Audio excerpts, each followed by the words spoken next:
Sa ngalan ng Ama at ng Anak at ng Espiritu Santo, ang pagpapala ng ating Panginoong Jesucristo na nabuhay na maguli, naway sumayin yung lahat.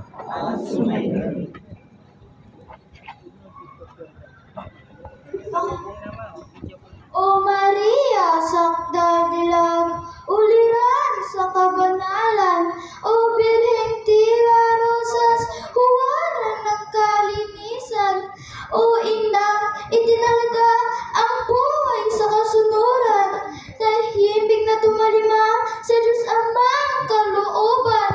Mula doon sa Nazaret, ng anghel ay suguin, upang sa'yo'y ibalitang ika'y tanging napipisil, maging ina na sasakop sa nilikhang mga taksil. Ang sagot mo'y nais ng Diyos ay maganap sa akin. Kaya, at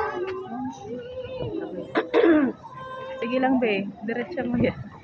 At nang maisilang dakilang mananakop, tahimik na sumabaybay, ikaw ina mapagkukup. Sa kalingat pagmamahal, iyong bunso ay binusog, at ang puso mo at puso niya ay lubos ang nagkabuklod. Kaya nang sumapit, panahong dapat matupad ang misyon sa daigdig na Jesus na iyong anak, na saksihan ang paghihirap at kamantayan ng Mesiyas. O puso mo, inang mahal, halos